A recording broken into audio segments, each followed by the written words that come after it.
हम लोग देख रहे थे ऑक्साइड्स ऑफ ग्रुप नंबर 14।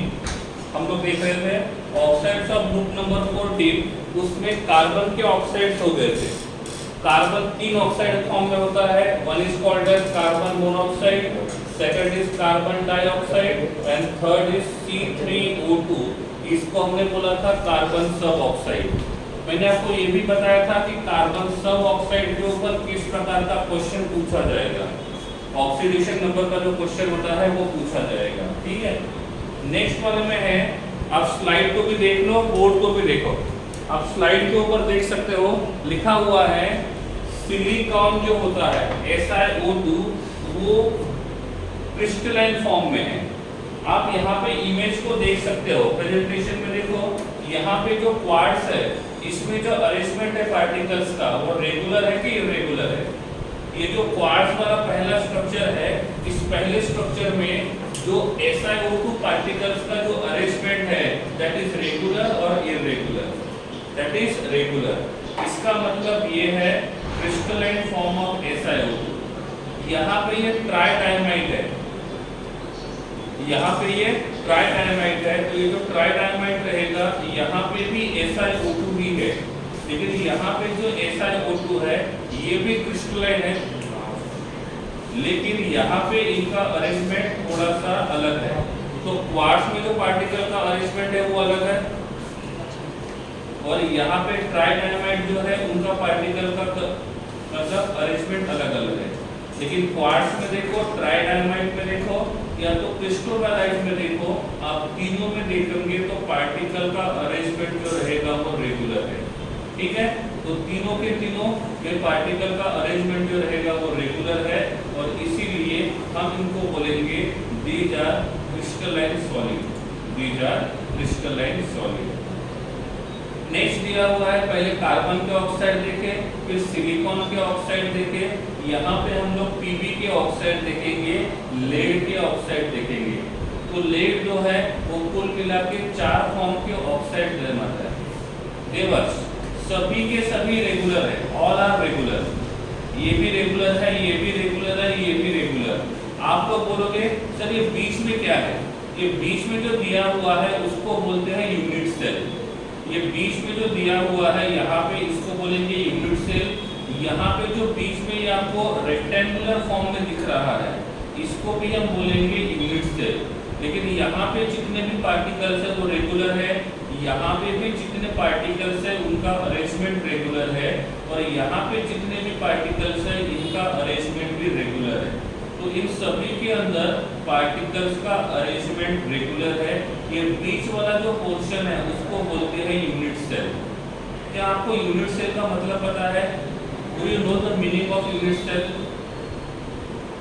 तो यूनिट सेल का मतलब होता है smallest repeating unit. Unit cell का मतलब होता है स्मॉलेस्ट रिपीटिंग यूनिट। एग्जाम्पल की बात करूं तो आपके घर में तो टाइल्स लगे हैं, टाइल्स, तो क्या पूरे रूम में एक ही टाइल्स है? क्या पूरे रूम में एक ही टाइल्स है या बहुत सारे टाइल्स है? नहीं, बहुत सारे टाइल्स है। तो एक ही टाइल्स जो है वो बार बार रिपीट हो रही है। सभी टाइल्स का जो शेप है वो सेम है, सभी टाइल्स का जो स्ट्रक्चर है वो सेम है। तो ये जो सब देखो, हमने ये मान के चले कि बोर्ड के ऊपर ध्यान दो, यहाँ पे हमने एक फ्लोर लिया, ये फ्लोर, ठीक है। इस फ्लोर को मैं ऐसे डिवाइड करूँ, दिस इज 1, दिस इज 2। यहाँ पे मैंने ऐसा डिवाइड किया और यहाँ पे मैंने ऐसा डिवाइड किया। अब मुझे बताओ इस फ्लोर के ऊपर कितने टाइल्स है? इस फ्लोर के ऊपर कितने टाइल्स आपको दिखाई दे रहे हैं? कितने टाइल्स दिखाई दे रहे हैं? 9, ठीक है। तो ये है first, second, third, fourth, fifth, six, 7, 8 और 9, ठीक है। तो कुल मिला के यहाँ पे 9 जो है, ये 9 जो है ये टाइल्स है। इनमें से सभी टाइल्स का जो शेप है वो सेम है। तो ये टाइल यहाँ पे रिपीट हो रहा है, ये टाइल यहाँ पे रिपीट हो रहा है, ये टाइल यहाँ पे रिपीट हो रहा है, ये टाइल यहाँ पे रिपीट हो रहा है। तो जब ये जो टाइल पूरा का पूरा फ्लोर है, इसमें जो टाइल्स है वो सभी एक दूसरे के रेप्लिका है, एक दूसरे के रेप्लिका है। तो मैं बोल सकता हूँ यही टाइल्स बार बार रिपीट हो रहा है, ये टाइल जो रहेगा वो बार बार रिपीट हो रहा है। तो जो टाइल बार बार रिपीट हो रहा है, तो जो यूनिट रिपीट हो रहा है उसका सबसे छोटा पार्ट जो है वो ये है। तो स्मॉलेस्ट रिपीटिंग यूनिट जो होता है, इस स्मॉलेस्ट रिपीटिंग यूनिट को बोलते हैं यूनिट सेल। क्या बोलेंगे? Unit cell. तो जो स्मॉलेस्ट रिपीटिंग यूनिट होता है उसको हम बोलते हैं यूनिट सेल। और यहाँ पे जो बीच में मार्क करके दिया हुआ है इसको उन्होंने बोला है unit cell. So this is a type of unit cell. But तीनों के तीनों जो रहेंगे ये क्रिस्टलाइन फॉर्म में ही रहेंगे। ठीक है। अब यहाँ पे पीबी जो है वो कितने ऑक्साइड बना रहा है? पीबी जो रहेगा वो 4 ऑक्साइड बना रहा है। ठीक है। उनमें से पहला जो ऑक्साइड है that is called as PbO। Second वाला रहेगा PbO2। सेकंड वाला रहेगा वो रहेगा PbO2। तीसरा जो रहेगा वो रहेगा Pb2O3 और चौथा जो रहेगा वो रहेगा Pb3O4। ये Pb3O4 जो है, ये Pb3O4 जो है ये रेड कलर का शो करता है। ये रेड कलर शो करता है और इसीलिए रेड लेड बोलते हैं इसको। क्या बोलते हैं? Red lead. और ये वाला जो रेड लेड होता है, इस रेड लेड को इनिशियली सिंदूर करके यूज किया जाता था। तो पहले के जमाने में जो सिंदूर करके यूज करते थे लेडीज, वो सिंदूर जो है वो इस लेड का बना होता है।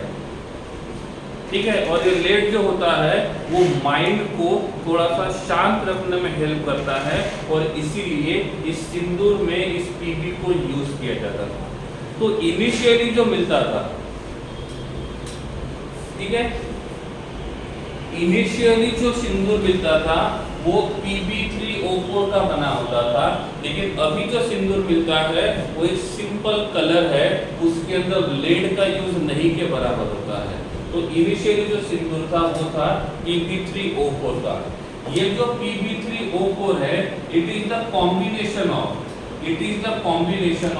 Pb2O3 and it is the combination of 2 moles of PbO plus PbO2। तो इनका कॉम्बिनेशन है और जब इनको हम लोग कंबाइन करते हैं तो हमको मिलता है Pb3O4।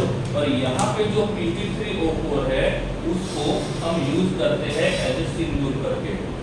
नेक्स्ट वाला जो है वो लिखा हुआ है कार्बोरेंडम। नेक्स्ट लिखा हुआ है कार्बोरेंडम। इसको हम लोग सिलिकॉन कार्बाइड भी बोल सकते हैं, जिसका मॉलिक्यूलर फॉर्मूला है SiC। इसका मॉलिक्यूलर फॉर्मूला है SiC। तो क्या मुझे आप बता सकते हो यहाँ पे बॉन्ड ऑर्डर कितना होगा? यहाँ पे बॉन्ड ऑर्डर कितना होगा? What will be the bond order here? 4। हाँ, क्यों? क्योंकि सिलिकॉन 4 बॉन्ड बनाता है और कार्बन जो है वो 4 बॉन्ड बनाता है। सही है।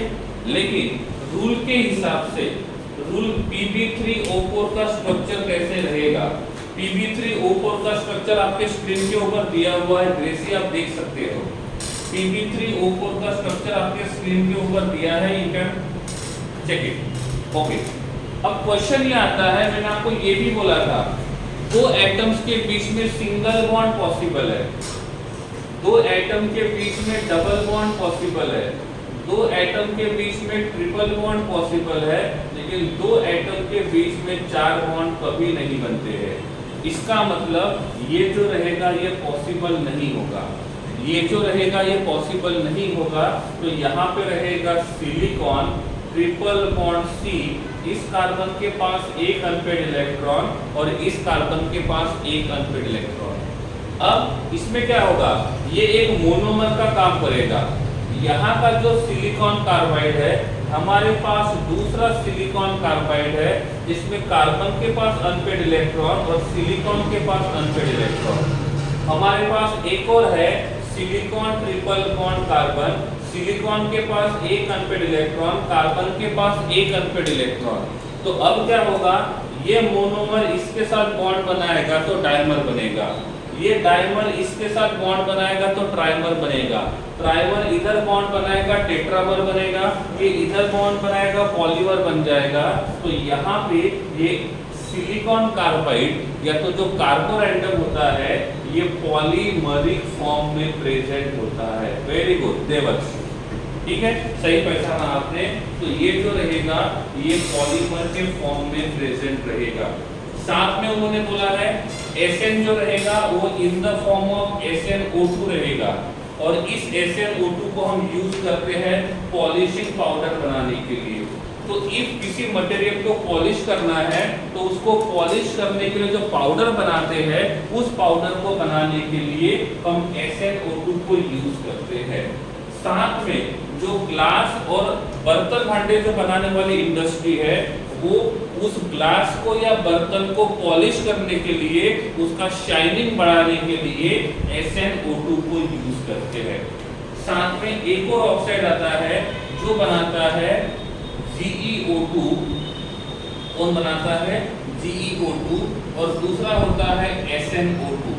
ये दोनों के दोनों नेटवर्क सॉलिड बनाते हैं।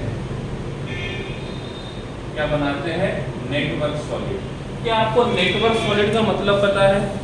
क्या आपको नेटवर्क सॉलिड का मतलब होता है?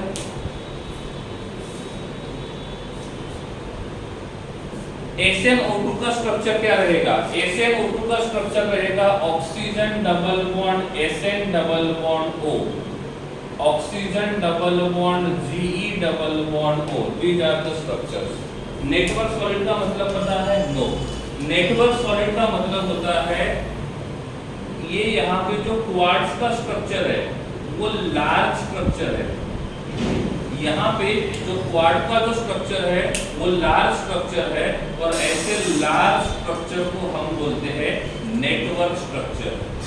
जैसा मॉस्किटो का नेट होता है, जैसा मॉस्किटो का नेट होता है, तो जो नेट के जैसे बड़ा स्ट्रक्चर शो करता है इसको बोलते हैं network structure.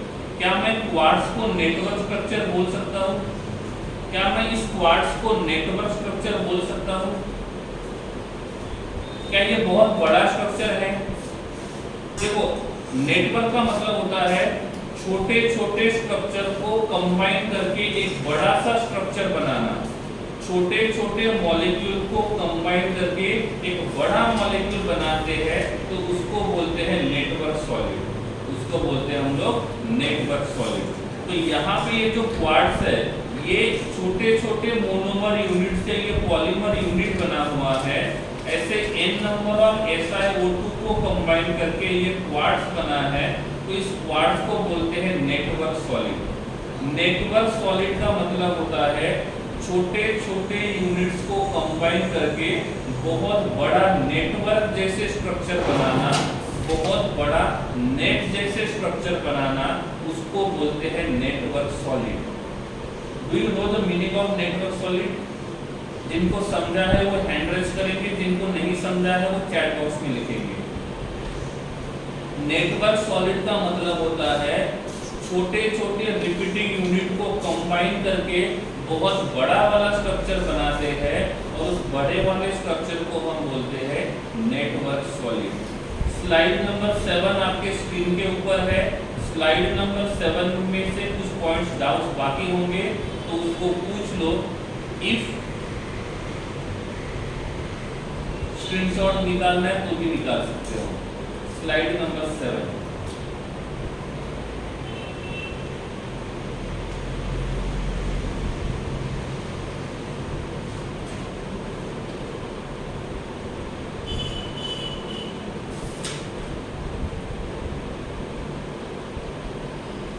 Done done.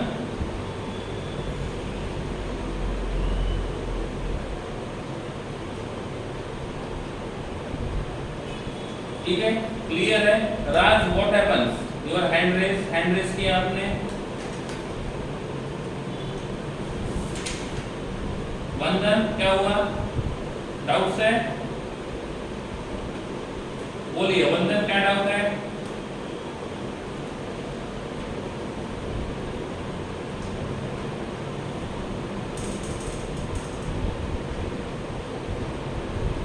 Okay. Abrasive का मतलब होता है, गुजराती में लिखा तो घर्षक।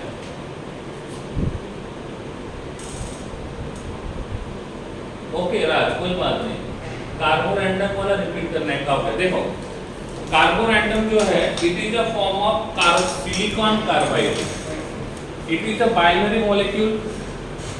इस बाइनरी मॉलिक्यूल में एक कार्बन प्रेजेंट है तो इसको हम बोलेंगे कार्बाइड। क्या बोलेंगे? कार्बाइड, क्योंकि यहाँ पे कार्बन साथ में प्रेजेंट है और जब कार्बन साथ में प्रेजेंट रहेगा तो उसको हम बोलते हैं कार्बाइड। आप देख सकते हो सिलिकॉन और कार्बन, सिलिकॉन का वैलेंसी 4 है और कार्बन का वैलेंसी भी 4 है, तो रूल के हिसाब से दोनों ने 4-4 बॉन्ड बनाने चाहिए, बट रियलिटी में दो एटम्स के बीच में मैक्सिमम 3 बॉन्ड पॉसिबल है। और जब इनके बीच में 3 ही बॉन्ड बनेंगे तो क्या होगा? जब इनके बीच में 3 ही बॉन्ड बनेंगे तो क्या होगा? इनके बीच में 3 ही बॉन्ड बनेंगे तो सिलिकॉन के पास एक अनपेड इलेक्ट्रॉन रहेगा, सिलिकॉन के पास एक अनपेड इलेक्ट्रॉन रहेगा और कार्बन के पास एक अनपेड इलेक्ट्रॉन रहेगा। और जब दोनों के पास एक एक अनपेड इलेक्ट्रॉन रहेगा तो क्या होगा? यहाँ का जो एक मोनोमर है वो दूसरे मोनोमर के साथ बॉन्ड बनाएगा। दूसरा मोनोमर जो रहेगा मतलब एक कार्बन का अनपेड इलेक्ट्रॉन दूसरे सिलिकॉन के अनपेड इलेक्ट्रॉन के साथ बॉन्ड बनाएगा। फिर उसका अनपेड जो कार्बन के पास अनपेड इलेक्ट्रॉन है उस सिलिकॉन के साथ अनपेड बॉन्ड बनाएगा और इस प्रकार से ये यहाँ पे पॉलीमरिक फॉर्म बनाएगा। ठीक है, तो ये जो सिलिकॉन कार्बाइड है ये मोनोमर डाइमर बन गया, ये डाइमर जो है वो ट्राइमर बन जाएगा। ठीक है, तो इस प्रकार से ये सिलिकॉन कार्बाइड स्ट्रक्चर शो करेगा। काउगा एंड क्रीमा क्लियर है या फिर से रिपीट करो?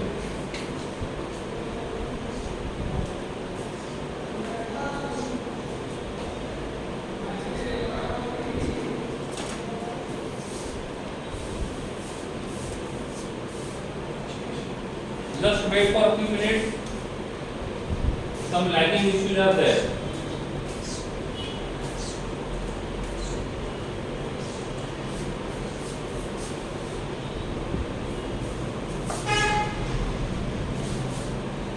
ठीक है, काउगा एंड क्रीमा इधर ध्यान दो। ये सिलिकॉन कार्बाइड है, 4 बॉन्ड बनाने चाहिए बट रूल के हिसाब से वो 4 बॉन्ड नहीं बनाता है, वो 3 ही बॉन्ड बनाएगा। तो सिलिकॉन के पास एक अनपेड इलेक्ट्रॉन रहेगा, कार्बन के पास एक अनपेड इलेक्ट्रॉन रहेगा। यहाँ पे भी सेम कंडीशन है, यहाँ पे भी सेम कंडीशन है। तो इस मोनोमर के कार्बन के पास अनपेड इलेक्ट्रॉन है, ये अनपेड इलेक्ट्रॉन इस अनपेड के साथ बॉन्ड बनाएगा, एक मोनोमर दूसरे मोनोमर के साथ ज्वाइंट होगा तो ये डाइमर बनाएगा। फिर क्या होगा? यहाँ पे जो कार्बन है उसके पास का अनपेड इलेक्ट्रॉन इस सिलिकॉन के अनपेड इलेक्ट्रॉन के साथ बॉन्ड बनाएगा, तो एक मोनोमर दूसरे के साथ बॉन्ड बनाएगा, डाइमर बनेगा। डाइमर ने तीसरे के साथ बॉन्ड बनाया, ट्राइमर बन गया। ट्राइमर ने चौथे के साथ बॉन्ड बनाया, टेट्रामर बन गया। उसने एक और बॉन्ड बनाया, पॉलीमर बन जाएगा। तो इस प्रकार से यहाँ पे जो सिलिकॉन कार्बाइड होता है ये पॉलीमर के फॉर्म में होता है। काउगा एंड क्रीमा क्लियर है?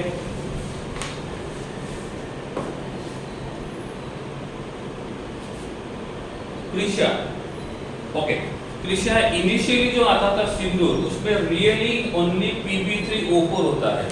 अभी जो सिंदूर होता है उसमें मैक्सिममली केमिकल कंपाउंड्स को यूज किया जाता है।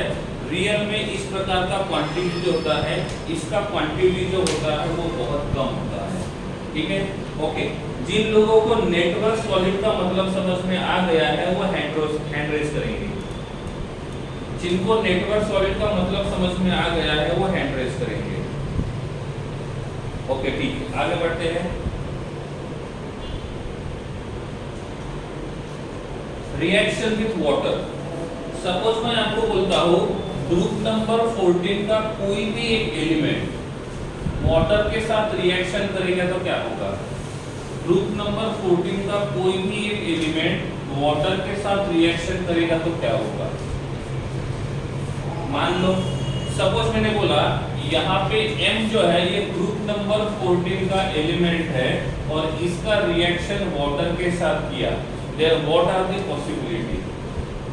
ये ग्रुप नंबर 14 का एलिमेंट है जो 4 बॉन्ड बनाता है, तो इसका रिएक्शन जब वाटर के साथ करेंगे then what will be the expected product? Anyone कोई बता सकता है what will be the expected product? Hydroxide, okay, और ठीक है, दो ही लोगों का आंसर आया, बस ओनली दो ही लोगों का आंसर अभी तक आया है। What will be the expected product?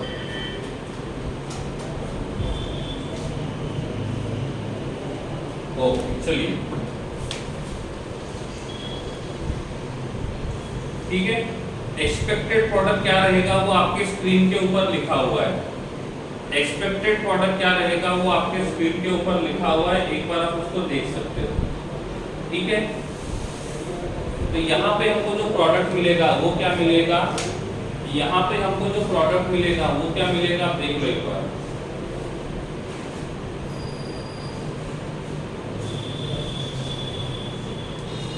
ठीक है, अब आप बोलोगे ये कैसे मिला, आप बोलोगे ये कैसे मिला।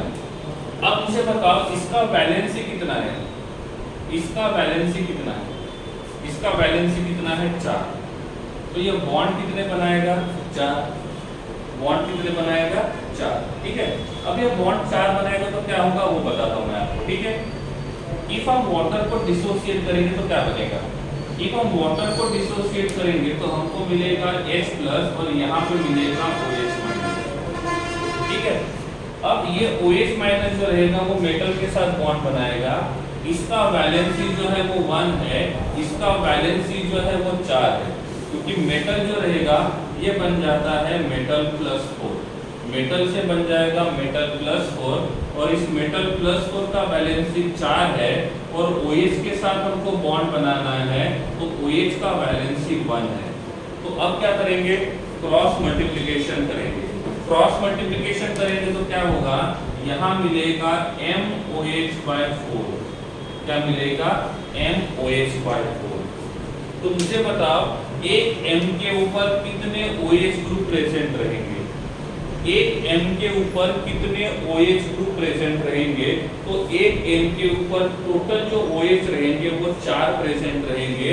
तो इसका स्ट्रक्चर जो रहेगा वो इस प्रकार से दिखेगा, this is M attached to OH, attached to OH, attached to OH और attached to OH, ठीक है। अब क्या होगा, यहाँ पे ये वाटर मॉलिक्यूल को रिलीज करेंगे, यहाँ से जाएगा OH, यहाँ से जाएगा H, तो यहाँ पे बन जाएगा डबल बॉन्ड, ठीक है। यहाँ से जाएगा OH, यहाँ से जाएगा H, तो यहाँ बन जाएगा डबल बॉन्ड और ये रिलीज करेगा वाटर मॉलिक्यूल। तो इस प्रकार से यहाँ पे जो हमको प्रोडक्ट मिलेगा वो मिलेगा MO2, क्या मिलेगा MO2, और इसीलिए यहाँ पे प्रोडक्ट में लिखा हुआ है हमको प्रोडक्ट SnOH/4 नहीं मिला है, ये SnOH/4 ही मिलता है, लेकिन ये वाटर मॉलिक्यूल को रिलीज करता है और इसीलिए ये कन्वर्ट होता है SnO2 के फॉर्म में, इसमें कन्वर्ट होता है SnO2 के फॉर्म में। This is about the reaction with water. Slide का स्क्रीनशॉट निकाल लो, रिएक्शन विद वाटर। इनमें कोई डाउट है तो पूछो, नहीं तो आगे चलते हैं। रिएक्शन विद वाटर,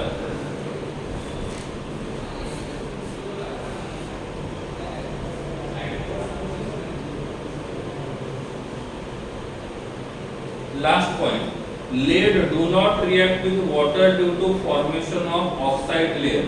देखो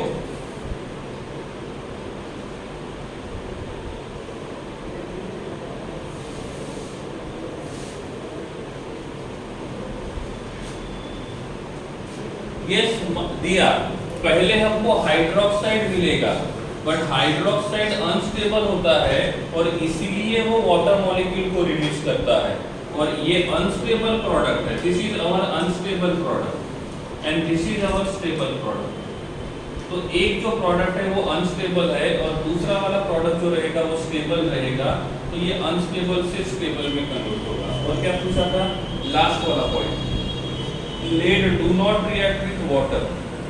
देखो मैंने आपको बोला था जो यहाँ पे सोडियम मेटल है, सपोज यहाँ पे सोडियम मेटल है या तो मान लेते लेड मेटल है, ये लेड मेटल वाटर के साथ रिएक्शन करेगा, तो वाटर के साथ रिएक्शन करने के लिए ये वाटर सबसे पहले इसके सरफेस के ऊपर जाना चाहिए, और जब इस वाटर का कांटेक्ट इस मेटल के साथ होगा, जब इस वाटर का कांटेक्ट इस मेटल के साथ होगा तब जाके ये रिएक्शन बनेगा। क्या बोला मैंने?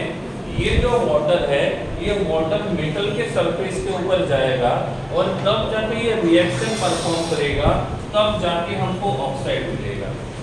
लेकिन सपोज ये वाटर इस मेटल के साथ रिएक्शन करने के पहले इस मेटल ने ऑक्सीजन के साथ रिएक्शन किया और ऑक्सीजन के साथ रिएक्शन करके ये ऑक्साइड बनाएगा, और ये ऑक्साइड जो रहेगा इस मेटल के सरफेस के ऊपर रहेगा।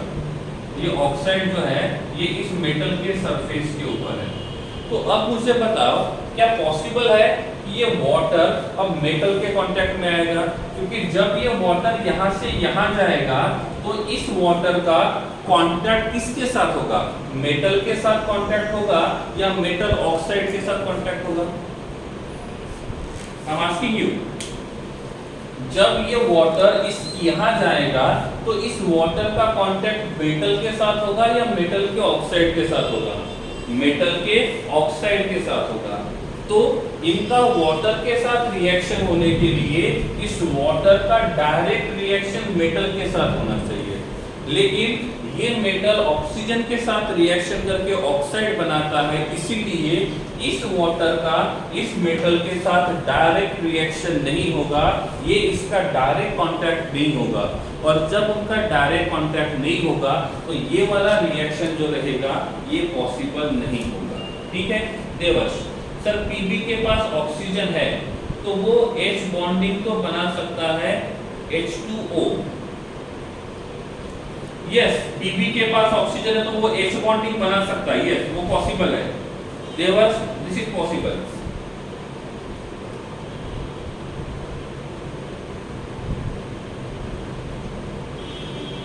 Okay, good question.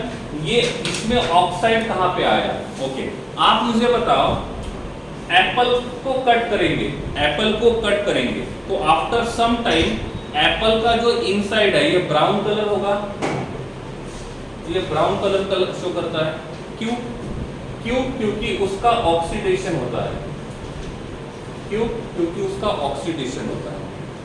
लेकिन सपोज आपने जामफल को कट किया है, जामफल को बीच में से कट किया है और उसको आपने खुला रखा, तो क्या वो भी ब्राउन कलर शो करता है? क्या वो भी थोड़ी देर के बाद ब्राउन कलर का होगा? नहीं होगा ना।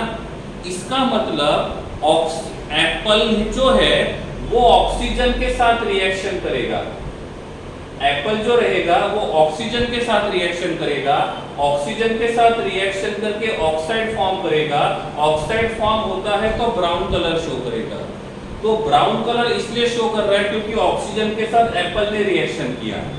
लेकिन जो जामफल है उस जामफल का जो इनर सरफेस है वो ऑक्सीजन के साथ रिएक्शन नहीं करेगा, और जब वो ऑक्सीजन के साथ रिएक्शन नहीं करेगा तो उसके सरफेस के ऊपर ऑक्साइड नहीं बनेगा, और जब उसके सरफेस के ऊपर ऑक्साइड नहीं बनेगा तो वो ब्राउन कलर शो नहीं करेगा। इसका मतलब जामफल भी फल है और एप्पल जो है वो भी फल है, लेकिन एक फल जो है वो ऑक्सीजन के साथ रिएक्शन करके ऑक्साइड बना रहा है, लेकिन दूसरा जो फल है वो ऑक्सीजन के साथ रिएक्शन नहीं कर रहा है। फल तो दोनों है।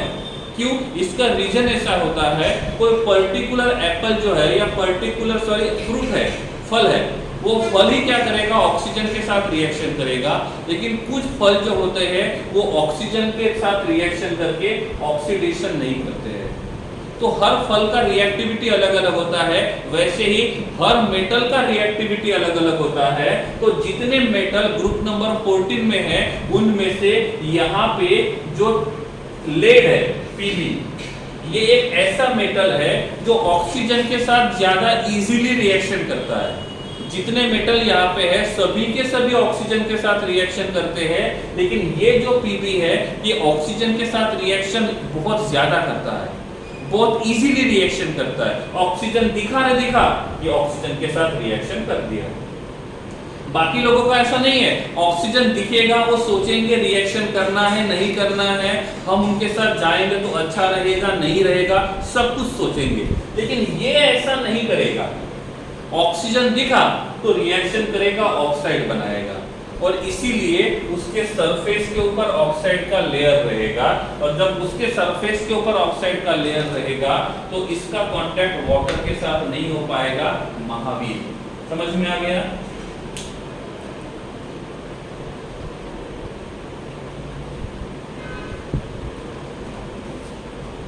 दिया।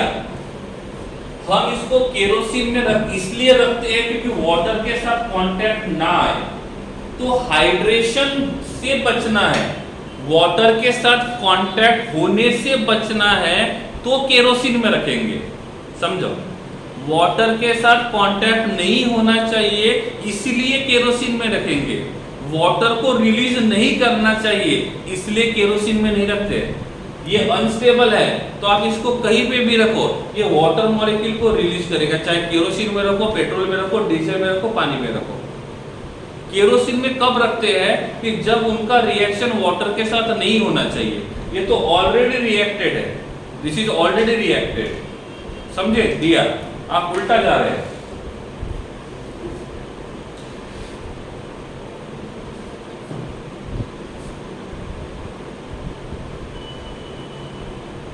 ठीक है, ओके, वहां भी क्लियर है। तो H2O क्वेश्चन नहीं समझा महावीर?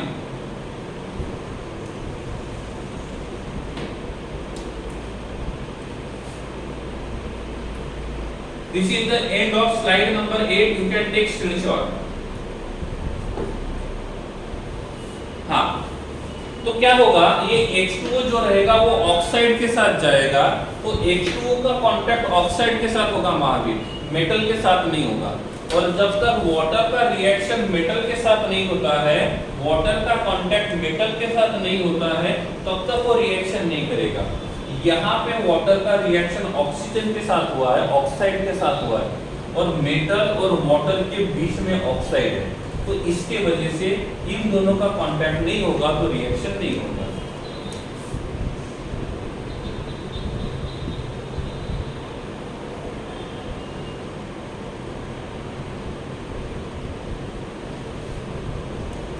देवस, सोल्यूबल है कि नहीं है ये पता करना है। देखो, सोल्यूबल होना और रिएक्शन करना दोनों डिफरेंट है। सोल्यूबल होना और रिएक्शन करना बोथ आर डिफरेंट। पहली बात तो समझो, सोल्यूबल का मतलब होता है बस उसको पानी में ऐड कर दो, जरूरी नहीं है कि वो रिएक्शन करे। सपोज हमने किसी कलर को वाटर में ऐड किया, या तो हमने किसी ग्लूकोज या ग्लूकोज के पाउडर को वाटर में ऐड किया, तो ग्लूकोज का पाउडर जो है वो वाटर में डिसॉल्व हो गया। इसका मतलब ये नहीं है कि उस ग्लूकोज के पाउडर को वाटर में ऐड किया तो उसने वाटर के साथ रिएक्शन किया। रिएक्शन शो करना एंड सोल्यूबल होना both are different things. Soluble का मतलब होता है बस उसमें घुल मिल गया, रिएक्शन का मतलब उसके साथ रिएक्शन किया उसने। देवर्स, समझ रहे दोनों के बीच का डिफरेंस? वाटर में ग्लूकोज पाउडर को ऐड किए, ग्लूकोज पाउडर वाटर के साथ रिएक्शन करेगा, या तो ग्लूकोज पाउडर वाटर में सोल्यूबल होना, दोनों अलग है। हम जो ग्लूकोज पाउडर वाटर में ऐड करते स्टर करते हैं वो उसमें सोल्यूबल हुआ है, इसका मतलब ये जरूरी नहीं है कि उसने वाटर के साथ रिएक्शन किया। It may be possible, it may be not possible. ठीक है, तो reactivity and solubility both are different concept. देवर्स, क्लियर है? ओके, स्लाइड नंबर 8 क्लियर है तो हैंड रेज कीजिए, नहीं है तो चैट बॉक्स में डाउट लिख लीजिए।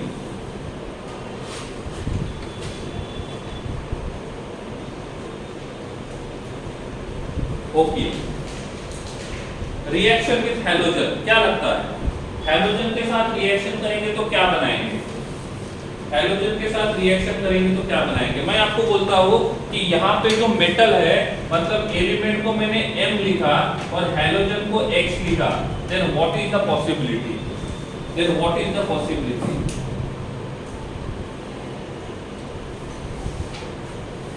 देव, देव मॉम मूवी देखा है?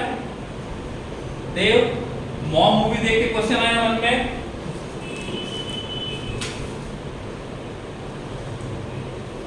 देव, इज इट?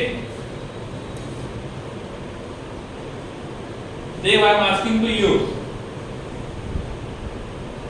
Please reply.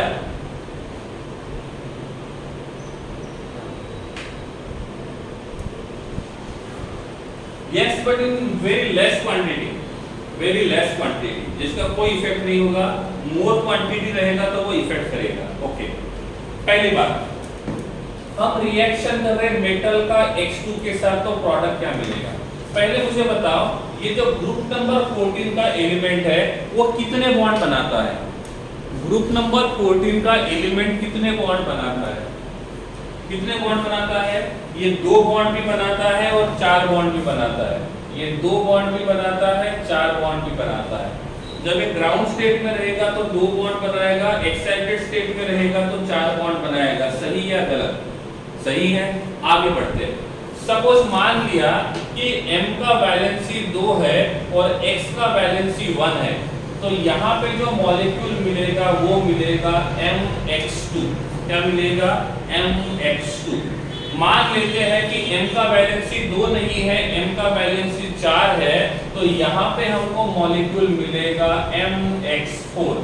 जिनको MX2 और MX4 कैसे मिला है ये समझ में आ गया है तो हैंड रेस करो, नहीं समझा है तो डाउट करके चैट बॉक्स में लिख सकते हो. MX2 और MX4 कैसे मिला, ये जिन लोगों को समझा है वो हैंड रेस करेंगे, जिनको नहीं समझा है वो अपना डाउट चैट बॉक्स में लिख सकते हो. ठीक है. अब इतना तो कंफर्म हो गया है कि 17-18 लोग हैं वही लाइव में हैं, बाकी शुरू करके बैठ गए हैं. क्यों? क्योंकि ये ऐसा क्वेश्चन है, ये छोटे बच्चों को भी समझ में आएगा जितना हमने पढ़ा है उसके हिसाब से. ठीक है. अब क्योंकि मेटल जो है ये ग्रुप नंबर 14 का एलिमेंट जो है ये ग्राउंड स्टेट में 2 बॉन्ड बनाता है और एक्साइटेड स्टेट में 4 बॉन्ड बनाता है. ग्राउंड स्टेट में 2 बॉन्ड बनाएगा, एक्साइटेड स्टेट में 4 बॉन्ड बनाएगा. ठीक है. सपोज मैं यहां पे लिखता हूं CX2 SiX2 CeX2 SnX2 and PbX2. किसका स्टेबिलिटी सबसे ज्यादा है? किसका स्टेबिलिटी सबसे ज्यादा है? किसका स्टेबिलिटी सबसे ज्यादा है?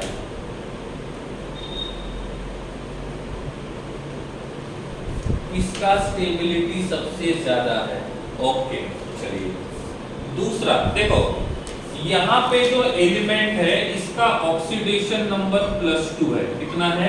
+2. मैंने आपको बोला था minimum positive oxidation state, minimum positive oxidation state में स्टेबिलिटी जो है वो टॉप टू बॉटम बढ़ती है. स्टेबिलिटी है वो टॉप टू बॉटम बढ़ती है. और मैक्सिमम पॉजिटिव ऑक्सीडेशन स्टेट में, मैक्सिमम पॉजिटिव ऑक्सीडेशन स्टेट में टॉप टू बॉटम जाते हैं तो स्टेबिलिटी कम होता है. ठीक है. तो यहाँ पे ये +2 शो कर सकता है और +4 शो कर सकता है. तो यहाँ पे सभी का ऑक्सीडेशन नंबर जो है वो +2 है. और +2 में क्या होता है, मिनिमम ऑक्सीडेशन नंबर में बॉटम की तरफ स्टेबिलिटी बढ़ता है तो बॉटम वाला सबसे ज्यादा स्टेबल रहेगा. तो बॉटम वाला जो रहेगा वो सबसे ज्यादा स्टेबल रहेगा और टॉप वाला जो रहेगा वो सबसे कम स्टेबल रहेगा. फिर भी समझ में नहीं आता है तो आप इनर्ट पेयर इफेक्ट वाला वीडियो आप टी स्कूल में देख सकते हो, क्योंकि अभी वो टाइम नहीं बचा है जिसमें रिपीट करना होगा. अब यहाँ पे फिर से हमको स्टेबिलिटी का रिलेशन देखना है. फिर भी हमको स्टेबिलिटी का रिलेशन देखना है. यहाँ पे है CH4, यहाँ पे है SiX4, यहाँ पे है GeX4, यहाँ पे है SnX4, यहाँ पे है PbX4। इनमें किसका स्टेबिलिटी सबसे ज्यादा रहेगा? इसमें किसका स्टेबिलिटी सबसे ज्यादा रहेगा? तो इसमें स्टेबिलिटी सबसे ज्यादा रहेगा कार्बन का, क्योंकि इसमें यहाँ पे ऑक्सीडेशन नंबर जो है वो +4 है। तो मिनिमम ऑक्सीडेशन नंबर का स्टेबिलिटी टॉप टू बॉटम जाते हैं तो बढ़ता है, और मैक्सिमम पॉजिटिव ऑक्सीडेशन नंबर का स्टेबिलिटी टॉप टू बॉटम जाते हैं तो कम होता है। और यही सब कुछ यहाँ पे इंग्लिश में लिखा हुआ है, एक बार आप इसको देख सकते हो, एक बार आप इसको देख सकते हो। ये सब कुछ वही है जो हमने इनर्ट पेयर इफेक्ट में पढ़ा है। इनऑर्गेनिक केमिस्ट्री कंसेप्ट के हिसाब से जाता है। कंसेप्ट जब मैंने आपको पढ़ाया उस टाइम में ध्यान नहीं दिया, उस टाइम में डाउट्स नहीं पूछे हैं, तो अब डाउट्स की भरमार रहेगी, और अभी वापस आके फिर से वो डाउट सॉल्व करना इम्पॉसिबल रहेगा। और इसीलिए मैं आपको यही सजेस्ट करूंगा, you can go through these two, ठीक है। सो this is about the reaction with halogen. अब मुझे बोलो, सपोज मैंने यहाँ पे लिखा है CCl4 और यहाँ पे लिखा है SiCl4, इनमें से किसके पास वैकेंट ऑर्बिटल है? ठीक है, यहाँ पे जो सेंट्रल एटम है वो कार्बन है, यहाँ पे जो सेंट्रल एटम है वो सिलिकॉन है। इनमें से किसके पास वैकेंट ऑर्बिटल है? इनमें से किसके पास वैकेंट ऑर्बिटल है? एम्प्टी ऑर्बिटल है। इनमें से किसके पास वैकेंट ऑर्बिटल है? एम्प्टी ऑर्बिटल है। कैसे पता चलेगा? देखो, कार्बन की बात करता हूं। कार्बन का इलेक्ट्रॉनिक कॉन्फ़िगरेशन 2s1 2p3। क्या कार्बन के पास d ऑर्बिटल रहेगा? क्या कार्बन के पास d ऑर्बिटल रहेगा? जी नहीं, कार्बन के पास 2d ऑर्बिटल होता ही नहीं है, और कार्बन के पास 2 ही शेल है।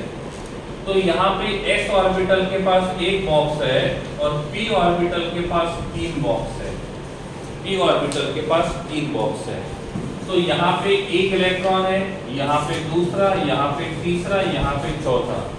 तो इस कार्बन ने जो 4 बॉन्ड बनाए हैं, पहला बॉन्ड यहाँ पे बनाया, दूसरा बॉन्ड यहाँ बनाया, तीसरा बॉन्ड यहाँ बनाया, चौथा बॉन्ड यहाँ बनाया। तो आप मुझे बताओ, कार्बन के वैलेंस शेल में कितने ऑर्बिटल थे? कार्बन के वैलेंस शेल में कितने ऑर्बिटल थे? तो कार्बन के वैलेंस शेल में 4 ऑर्बिटल थे। 1 ऑर्बिटल s का था और 3 ऑर्बिटल p के थे। उनमें से कितने ऑर्बिटल बॉन्ड बनाने के लिए यूज किए? 4 बॉन्ड बनाने के लिए 1 2 3 4 बॉन्ड बनाने के लिए 4 ऑर्बिटल को यूज किया, और 4 ऑर्बिटल को यूज किया, इसका मतलब इसमें एम्प्टी ऑर्बिटल नहीं है। इसका मतलब इसमें एम्प्टी ऑर्बिटल नहीं है। अब देखते हैं सिलिकॉन का एग्जांपल। एक एक कंसेप्ट को समझो, ध्यान दो, नहीं समझा है पूछो। इसलिए हर कंसेप्ट के बाद मैं आपको बोलता हूँ, समझा है तो हैंड रेज करो, नहीं समझा है तो डाउट पूछो। That is the reason. Inorganic chemistry है, कंसेप्ट के हिसाब से चलेंगे। सिलिकॉन, ये आता है 2 8 and 4। अब मुझे बताओ, सिलिकॉन के पास टोटल कितने शेल है? सिलिकॉन के पास टोटल कितने शेल है? सिलिकॉन के पास टोटल 3 शेल है। 3 में से वैलेंस शेल में कितने इलेक्ट्रॉन है? वैलेंस शेल में 4 इलेक्ट्रॉन है, और हमको काम वैलेंस शेल का ही आता है। हमको काम वैलेंस शेल का ही आएगा। तो सिलिकॉन का इलेक्ट्रॉनिक कॉन्फ़िगरेशन होगा, सिलिकॉन का इलेक्ट्रॉनिक कॉन्फ़िगरेशन होगा 3s1 3p3। क्या यहाँ पे d ऑर्बिटल हो सकता है? क्या सिलिकॉन के पास d ऑर्बिटल हो सकता है? यस, सिलिकॉन के पास d ऑर्बिटल हो सकता है, क्योंकि सिलिकॉन के पास नंबर ऑफ शेल 3 है। जिसके पास नंबर ऑफ शेल 2 से ज्यादा होते हैं, उनके पास d ऑर्बिटल होता है। तो this will B 3d0, this will B 3d0। अब यहाँ पे हम देखेंगे, वीडियो प्ले है। यहाँ पे हम देखेंगे तो this is s orbital, this is p orbital और यहाँ पे रहेंगे d ऑर्बिटल। अब मैंने पूछा सिलिकॉन के वैलेंस शेल में कितने ऑर्बिटल्स है, सिलिकॉन के वैलेंस शेल में कितने ऑर्बिटल्स है, सिलिकॉन के वैलेंस शेल में कितने ऑर्बिटल है? तो सिलिकॉन के वैलेंस शेल में 1 2 3 4 5 6 7 8 9 कितने ऑर्बिटल है? 9। 9 में से कितने ऑर्बिटल में इलेक्ट्रॉन्स है? 9 में से कितने ऑर्बिटल में इलेक्ट्रॉन्स है? 9 में से 1 2 3 4, 9 में से 4 ऑर्बिटल में इलेक्ट्रॉन है। जब 9 में से 4 ऑर्बिटल में इलेक्ट्रॉन्स रहेंगे तो कितने ऑर्बिटल्स बॉन्ड बनाएंगे? कितने बॉन्ड बना सकता है? ये 4 बॉन्ड बना सकता है। तो पहला बॉन्ड बनाने के लिए उसने इस ऑर्बिटल को यूज किया, दूसरा बॉन्ड बनाने के लिए ये तीसरा बॉन्ड, ये चौथा बॉन्ड, तो 4 बॉन्ड बना लिए। अब टोटल ऑर्बिटल थे 9, 9 में से 4 ऑर्बिटल ने बॉन्ड बना लिए। अब इसके पास 5 ऑर्बिटल है। तो अब मैंने पूछा सिलिकॉन के पास एम्प्टी ऑर्बिटल है कि नहीं है, सिलिकॉन के पास वैकेंट ऑर्बिटल है कि नहीं है, और इफ है तो कितने हैं? सिलिकॉन के पास वैकेंट ऑर्बिटल है कि नहीं है, और नहीं है तो कितने हैं? कितने हैं? 5 है। और वैकेंट ऑर्बिटल 5 है, और इसका मतलब इसके पास वैकेंट ऑर्बिटल होता है, इसका मतलब इसके पास वैकेंट ऑर्बिटल रहेगा। ठीक है, अब समझ में, अब ये देखना है वैकेंट ऑर्बिटल का काम क्या है। अब वैकेंट ऑर्बिटल का काम क्या है? देखो, जिसके पास वैकेंट ऑर्बिटल होता है, जिसके पास वैकेंट ऑर्बिटल, मैं वैकेंट ऑर्बिटल की बात कर रहा हूँ, 2 पॉसिबिलिटी है, वैकेंट ऑर्बिटल है और दूसरा वैकेंट ऑर्बिटल नहीं है। एक है जिसमें वैकेंट ऑर्बिटल है और दूसरे में वैकेंट ऑर्बिटल नहीं है। जिसके पास वैकेंट ऑर्बिटल है इसका हाइड्रोलिसिस पॉसिबल है, इसका हाइड्रोलिसिस पॉसिबल है, और जिसके पास वैकेंट ऑर्बिटल नहीं है उसका हाइड्रोलिसिस जो है ये पॉसिबल नहीं है। तो इसका हाइड्रोलिसिस नहीं होगा और इसका हाइड्रोलिसिस होगा। समझ में आ रहा है? ये इतना घुमा के लेके आने की जरूरत क्या है? ये समझाने में इतना ही था कि एग्जाम में क्वेश्चन पूछा जाता है, एक मॉलिक्यूल यहाँ पे दिया है, इस मॉलिक्यूल का हाइड्रोलिसिस होगा कि नहीं होगा। अब आप बोलोगे हमें कैसे पता चलेगा? तो ये पता करने का आसान तरीका है कि उसके पास d ऑर्बिटल है कि उसके पास empty ऑर्बिटल है, वैकेंट ऑर्बिटल है कि नहीं है, ये पता करो। इफ उसके पास वैकेंट ऑर्बिटल है तो हाइड्रोलिसिस होगा, वैकेंट ऑर्बिटल नहीं है तो हाइड्रोलिसिस नहीं होगा। अब मुझे बताओ CCl4 का हाइड्रोलिसिस होना चाहिए नहीं होना चाहिए? CCl4 का हाइड्रोलिसिस होना चाहिए नहीं होना चाहिए? नहीं होना चाहिए। क्यों नहीं होना चाहिए? क्योंकि उसके पास d ऑर्बिटल नहीं है, उसके पास वैकेंट ऑर्बिटल नहीं है। क्या हम SiCl4 का हाइड्रोलिसिस कर सकते हैं? जी हाँ, हम इसका हाइड्रोलिसिस कर सकते हैं क्योंकि इसके पास वैकेंट ऑर्बिटल है। वैकेंट ऑर्बिटल कोई भी हो, वैकेंट ऑर्बिटल होनी चाहिए। वैकेंट ऑर्बिटल है तो हाइड्रोलिसिस होगा, वैकेंट ऑर्बिटल नहीं है तो हाइड्रोलिसिस नहीं होगा। ये हाइड्रोलिसिस वाला कंसेप्ट समझा है तो हैंड रेस कीजिए, नहीं समझा है तो चैट बॉक्स में लिख दीजिए। हर चैप्टर में आएगा ये टॉपिक हर चैप्टर में आएंगे। ग्रुप नंबर 15, 16, 17, 18, 9 सब में आएंगे। वेरी गुड, ठीक है। चलिए अपने स्लाइड के ऊपर आप देख लो, जो अभी मैंने यहाँ पे पढ़ाया था वही इंग्लिश में लिखा हुआ है स्लाइड में, जस्ट नीचे बॉटम में। यस, देखो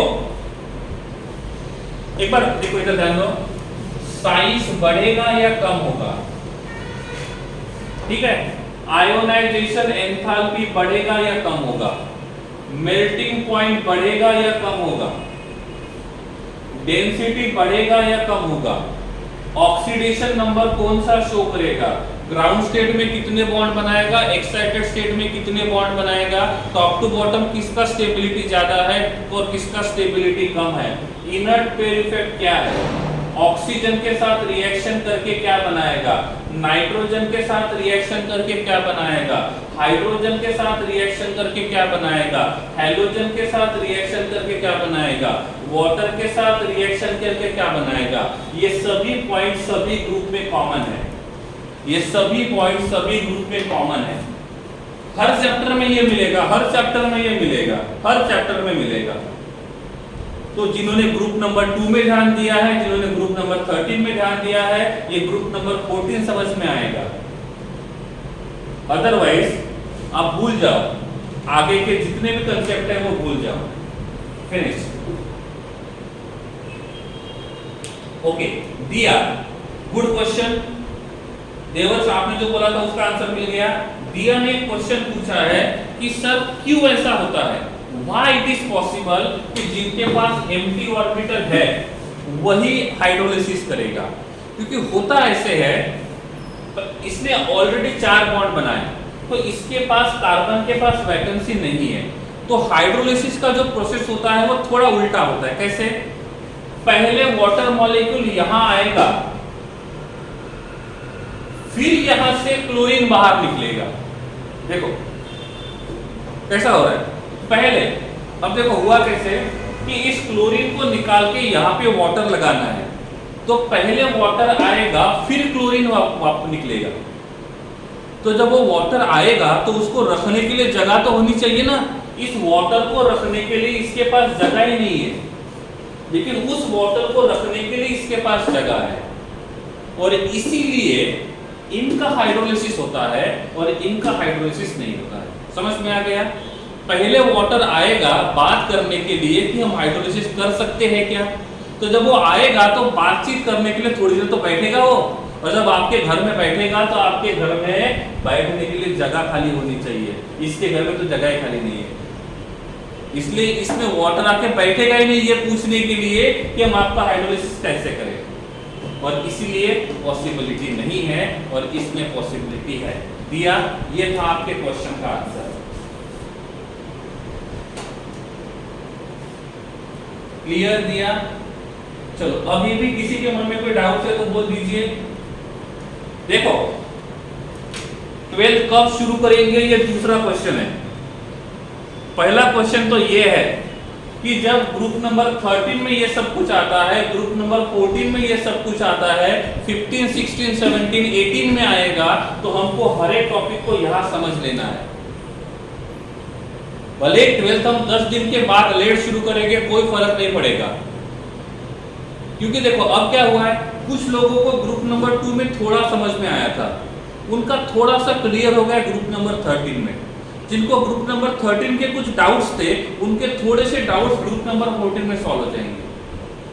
तो हमारा मेन मोटो ये होना चाहिए कि कंसेप्ट को समझो, ना कि सिलेबस को खत्म करो। इट विल थोड़ा सा डिले हो सकता है, लेकिन हम ये सब कुछ हर ग्रुप में जब देखने वाले हैं तो हमको हर एक चीज का रीजन पता होना चाहिए। इनऑर्गेनिक केमिस्ट्री में कहा जाता है कि इसमें रट्टा मारना पड़ता है, मैं इसको बोलता हूँ गलत है। इनऑर्गेनिक केमिस्ट्री में कंसेप्ट समझना पड़ता है, और एक बार कंसेप्ट समझ में आ गया है तो ग्रुप 13 रहे या ग्रुप 18 रहे, कोई कुछ नहीं कर सकता आपका।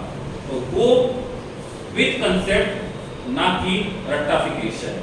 ठीक है, slide number 9 clear? Slide number 9 clear है तो यस बोलिए, या तो हैंड रेस कीजिए, नहीं है तो डाउट्स पूछ सकते हो। हम आगे जाते हैं।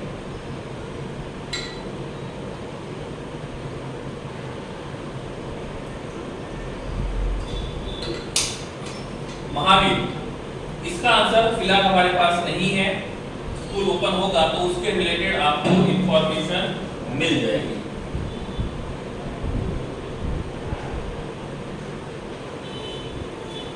नहीं अरकान, it's not possible with D.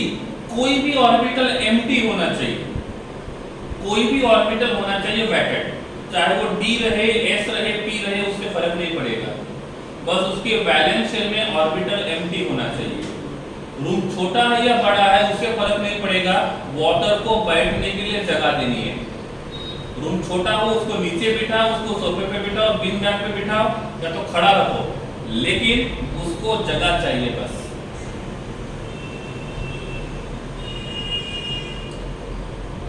देखो यहाँ पे उन्होंने हाइड्रोलिसिस वाला दिया हुआ है, ठीक है। तो पहले वाटर अटैक करेगा, फिर क्लोरीन बाहर निकलेगा, और इसीलिए उनके पास एम्प्टी ऑर्बिटल होनी चाहिए। हाइड्रोजन के साथ रिएक्शन करेंगे तो क्या होगा?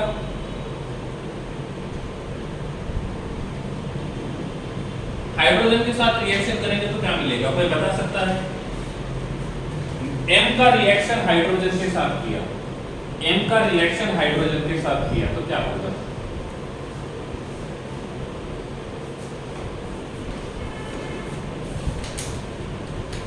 क्या होगा? M का रिएक्शन हाइड्रोजन के साथ किया तो यहाँ पे बनेगा MH2 और यहाँ पे बनेगा MH4। एक बनेगा MH2, दूसरा बनेगा MH4। समझ में आ रहा है? क्लियर है? टॉप टू बॉटम जाएंगे। MH2 का स्टेबिलिटी, टॉप टू बॉटम बढ़ेगा। कैसे बढ़ेगा? अभी पढ़ा था। MH4 का स्टेबिलिटी टॉप टू बॉटम जाएंगे तो कम होगा। दैट्स सिंपल, देख सकते हो, ठीक है। कार्बन का हाइड्राइड रहेगा तो उसको बोलेंगे अल्केन, सिलिकॉन का रहेगा तो उसको बोलेंगे सिलेन, जर्मेनियम का रहेगा तो जर्मेन, और एसएन का रहेगा तो स्टैनिन। स्क्रीनशॉट निकाल लो, नया कुछ नहीं है, सब कुछ पूरा नहीं है। स्क्रीनशॉट निकाल लो, नया कुछ नहीं है, सब कुछ पूरा नहीं है। स्लाइड नंबर 10 में कोई डाउट है तो बोलिए। स्लाइड नंबर 10 में कोई डाउट है तो बोलिए।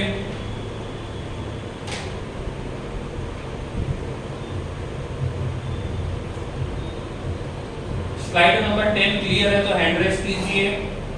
स्लाइड नंबर 10 में जो भी लिखा हुआ है वो क्लियर है तो हैंड रेस कीजिए। देखो आप इतने तो बोल सकते हो, यस और नो, मतलब हैंड रेस तो कर सकते हो। ओके, चलिए स्क्रीनशॉट निकाल लीजिए, आगे बढ़ते हैं।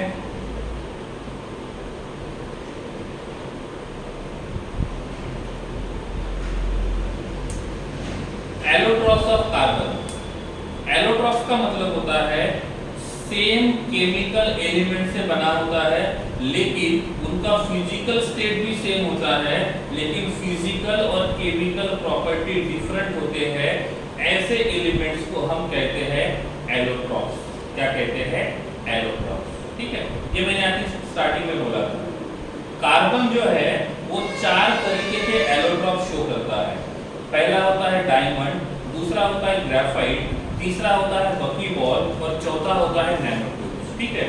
तो कार्बन इस प्रकार से 4 तरीके के एलोट्रॉप्स शो करता है, ठीक है। इनमें से आपने कितने पढ़े हैं और कौन से? इनमें से किसके बारे में आपने पढ़ाई की है उसका नाम लिख के बता सकते हो? एनीवन?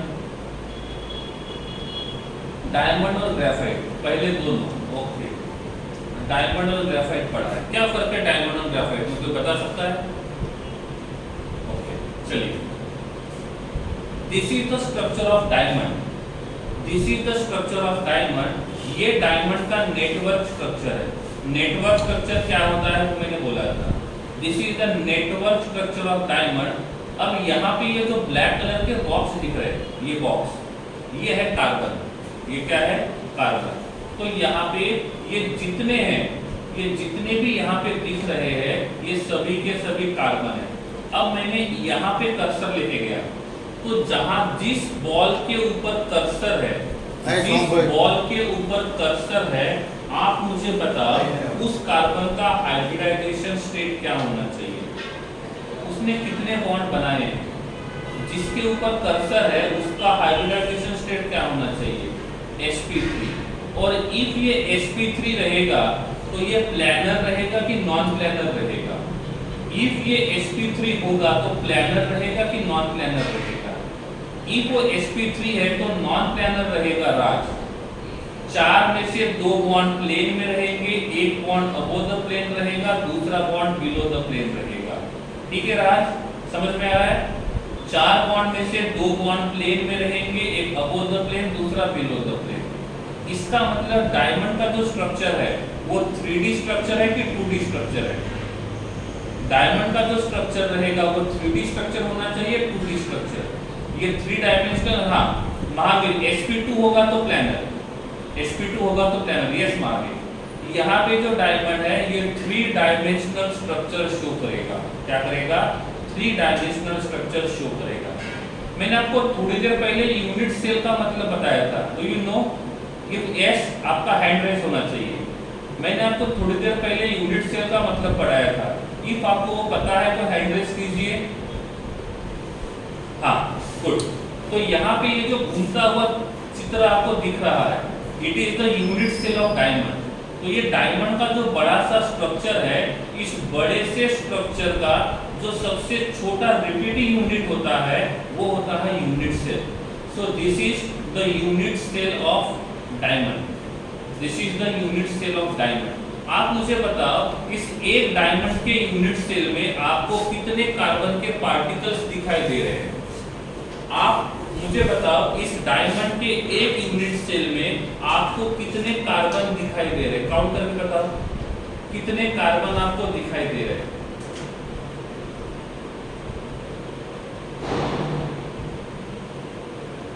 अच्छे से काउंट करो। इस वाले में, इसमें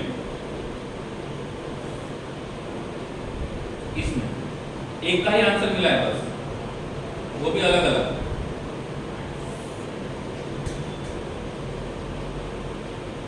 आठ तो कॉर्नर के ऊपर ही है।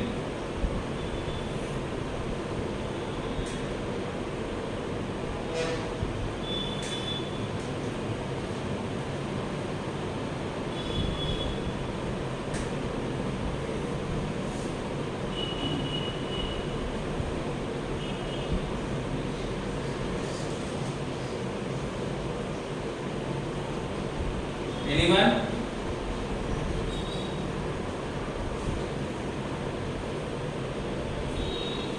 अब ये भी कोई बड़ा क्वेश्चन नहीं था, तो इसका आंसर मैं आपको नहीं बताऊंगा, ठीक है? ओके। हाँ, लेकिन एक बात तो जरूर है, यहाँ पे हर कार्बन का हाइब्रिडाइजेशन स्टेट sp3 है, तो इसमें जो हर एक कार्बन यहाँ पे प्रेजेंट है वो 3 डायमेंशनल स्ट्रक्चर शो करेगा। आपने देखा होगा, ऐसा कहा जाता है कि डायमंड जो है वो हार्डेस्ट मटेरियल है, हार्डेस्ट। तो इसका रीजन यही है। पहली बात तो ये है कि यहाँ का बॉन्ड लेंथ कम है। मैंने आपको बोला था लिथियम और बेरिलियम में से बेरिलियम बॉन्ड लेंथ कम, बेरिलियम में बॉन्ड लेंथ कम होगा। बेरिलियम से बोरॉन में बॉन्ड लेंथ कम होगा, मतलब बॉन्ड ज्यादा स्ट्रांग होगा। बोरॉन से ज्यादा बॉन्ड स्ट्रांग कार्बन में होगा, और कार्बन से ज्यादा बॉन्ड स्ट्रांग होना चाहिए नाइट्रोजन में, बट रियल में ऐसा नहीं होता है। लिथियम से कार्बन की तरफ जाते हैं तो बॉन्ड का स्ट्रेंथ बढ़ता है, लेकिन कार्बन से फ्लोरीन की तरफ जाते हैं तो बॉन्ड का स्ट्रेंथ कम होता है। क्यों? क्योंकि उनके पास लोन पेयर होते हैं। तो सबसे ज्यादा स्ट्रांग जो है वो कार्बन और कार्बन के बीच में होता है। और यहाँ पे भी आप देखोगे तो कार्बन और कार्बन के बीच में बॉन्ड है। तो सबसे पहला रीजन है कि इसका ये हार्ड होने का पहला रीजन ऐसा है क्योंकि इसमें बॉन्ड बहुत ज्यादा स्ट्रांग है। अब आप मुझे बताओ 3D स्ट्रक्चर और 2D स्ट्रक्चर में से ज्यादा स्ट्रांग कौन सा होगा? 3D स्ट्रक्चर और 2D स्ट्रक्चर में से ज्यादा स्ट्रांग कौन होगा? सिंपल सी बात है, 3D वाला ही होगा। और डायमंड जो है वो 3D स्ट्रक्चर शो करता है। इसका मतलब इस कार्बन को इन प्लेन से भी सपोर्ट है, अबोव द प्लेन से भी सपोर्ट है और बिलो द प्लेन से भी सपोर्ट है। जब भी कोई मॉलिक्यूल प्लेन में होता है तो उसको प्लेन के मॉलिक्यूल ही सपोर्ट करते हैं, लेकिन जब भी कोई नॉन प्लेनर मॉलिक्यूल होता है तो उसमें प्लेन के मॉलिक्यूल भी उसको खींचते रहते हैं और प्लेन के बाहर के मॉलिक्यूल भी खींचते रहते हैं। और इसी वजह से डायमंड जो है वो हार्ड स्ट्रक्चर शो करता है। इसका मॉलिक्यूलर फॉर्मूला क्या होगा? इसमें कितने कार्बन है वो पता नहीं लगा सकते हैं, डिपेंड करता है डायमंड कितना बड़ा है। तो जितना डायमंड बड़ा रहेगा उसमें कार्बन एटम ज्यादा रहेंगे, जितना डायमंड का साइज छोटा रहेगा उसमें कार्बन एटम कम रहेंगे। Why it is hard? Hard होने के दो रीजन है। पहला reason strong bond between carbon and carbon, और दूसरा रीजन इसका 3 डायमेंशनल स्ट्रक्चर। ये 3 डायमेंशनल स्ट्रक्चर शो करने की वजह से जो एक कार्बन है उस कार्बन को प्लेन में से भी सपोर्ट मिलता है, अबोव द प्लेन में से सपोर्ट मिलता है और बिलो द प्लेन में से सपोर्ट मिलता है, और सभी साइड से सपोर्ट मिलने की वजह से ये हार्डेस्ट मटेरियल होता है। एक बात और आपको बताना चाहता हूं मैं, यहाँ पे हम डायमंड और ग्रेफाइट के बारे में पढ़ेंगे और सेम टॉपिक आपको सॉलिड स्टेट चैप्टर में फर्स्ट चैप्टर में रहेगा। तो ये जो हम डायमंड और ग्रेफाइट यहाँ पे पढ़ेंगे तो यही टॉपिक आप सॉलिड स्टेट में भी पढ़ोगे। तो सॉलिड स्टेट जो आपका फर्स्ट चैप्टर है उसमें भी दोनों टॉपिक एज इट इज है, इसमें भी ये दोनों टॉपिक एज इट इज है, ठीक है। तो इसको प्रॉपर्ली समझना है, ठीक है। डायमंड का कार्बन जो है उसका हाइब्रिडाइजेशन ये कैसे बनता है, कैसे बनता है, कोल माइंस में ही होता है, ठीक है। कोल बोलते ना, हीरा तो कोयले से ही बनता है, बस सेम है, ठीक है। लेकिन उसकी हर कोयले से डायमंड नहीं बनता है, मतलब आपके घर में कोयला होगा तो उससे डायमंड नहीं बनेगा, ठीक है, ठीक है, ओके। अब जो डायमंड है उसमें कार्बन का हाइब्रिडाइजेशन स्टेट sp3 है और ये gain giant network covalent compound. Giant इसलिए बोला है, जायंट का मतलब होता है बड़ा, नेटवर्क का मतलब होता है इसने नेटवर्क जैसा स्ट्रक्चर बनाया है। कोवैलेंट इसलिए बोला है क्योंकि यहाँ पे जो बॉन्ड्स है वो कार्बन और कार्बन के बीच में है, और कार्बन और कार्बन के बीच में जो बॉन्ड होते हैं उस बॉन्ड को हम बोलते हैं कोवैलेंट बॉन्ड, और इसलिए इसको कहा है जायंट नेटवर्क कोवैलेंट कंपाउंड देवस्थ। इसका मेल्टिंग पॉइंट बहुत ज्यादा है। मेल्टिंग पॉइंट ज्यादा क्यों है उसका रीजन मैंने आपको बता दिया। इसमें जो बॉन्ड्स है कार्बन कार्बन के बीच में ये बहुत ज्यादा स्ट्रॉन्ग है, और बॉन्ड्स बहुत ज्यादा स्ट्रॉन्ग क्यों है इसके मैंने 2 रीजन बताए थे, ठीक है। इसीलिए ये एक्सट्रीमली हार्ड है, कंडक्टिविटी शो नहीं करेगा। कंडक्टिविटी शो करने के लिए इलेक्ट्रॉन्स का डीलोकलाइजेशन होना चाहिए। कंडक्टिविटी शो करने के लिए इलेक्ट्रॉन्स का डीलोकलाइजेशन होना चाहिए, लेकिन यहाँ पे इलेक्ट्रॉन्स का डीलोकलाइजेशन नहीं है। अब आपके मन में क्वेश्चन आएगा डीलोकलाइजेशन का मतलब क्या होता है। डीलोकलाइजेशन का मतलब होता है जो इलेक्ट्रॉन्स घूमते रहेंगे। डीलोकलाइजेशन का मतलब होता है जो इलेक्ट्रॉन्स घूमते रहेंगे।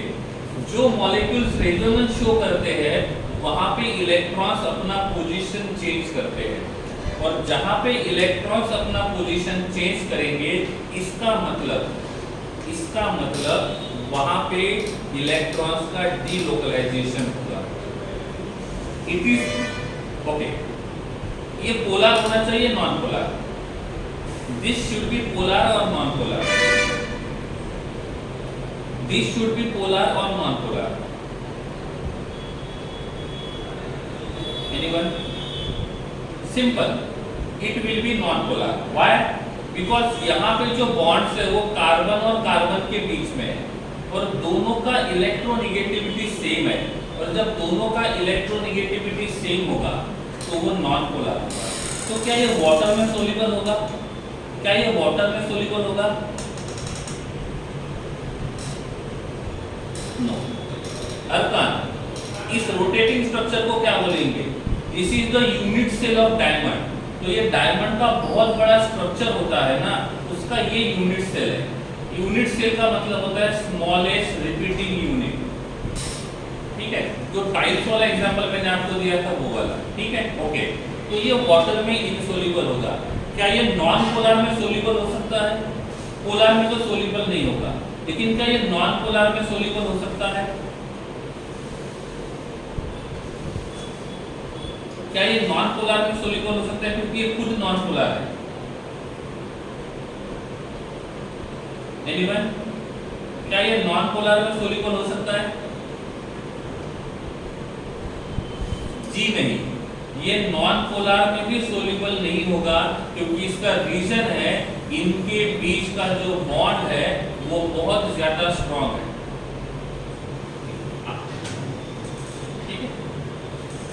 ओके, क्लियर है। तो इनके बीच का बॉन्ड बहुत ज्यादा स्ट्रॉन्ग होने की वजह से ये नॉन पोलर सॉल्वेंट में भी इनसोल्युबल होगा और पोलर सॉल्वेंट में भी इनसोल्युबल होगा। ये डायमंड तो कार्बन का बना है और जब इस कार्बन का कंबशन करेंगे तो क्या मिलेगा, CO2 मिलेगा। तो इस कार्बन का जब हम कंबशन करेंगे तो यहाँ पे जो प्रोडक्ट मिलेगा वो रहेगा CO2। क्या मिलेगा, CO2। डायमंड्स का स्क्रीनशॉट निकाल लो, इनमें से किसी पॉइंट पे डाउट है तो पूछो। आदित्य राज, क्या डायमंड को बना सकते हैं? बिल्कुल नहीं, हम डायमंड को नहीं बना सकते हैं। हम डायमंड को नहीं बना सकते हैं। डायमंड नेचुरल है, आर्टिफिशियली नहीं बना सकते हैं और इसलिए ये कीमती है। ठीक है, ओके। कुछ लोग बोल रहे हैं पिछले वाले स्लाइड का स्क्रीनशॉट निकालना है, इसका निकालना है, निकालो जल्दी।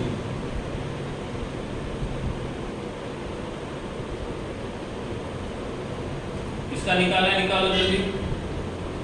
Slide 11 quickly. ऋषि आपने कौन सा बोला है?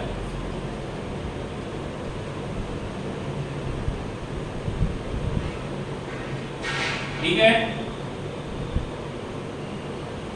डायमंड हो गया, डायमंड डन। अरकाना रुक जाओ, उतना पीछे जाने के लिए टाइम लगेगा। ठीक है, वेट करो। Diamond okay. हाँ, ये है ग्रेफाइट। आप स्ट्रक्चर देख लो, मैं आपको सब कुछ बताता हूँ, स्ट्रक्चर देख लो। सबसे पहले आप ये स्ट्रक्चर देख लो, ये वाला। This is the structure of benzene, this is the structure of benzene. और यहाँ पे जो आपको ये ग्रीनिश कलर दिख रहा है, ब्लूइश कलर जो दिख रहा है, it is a electron density.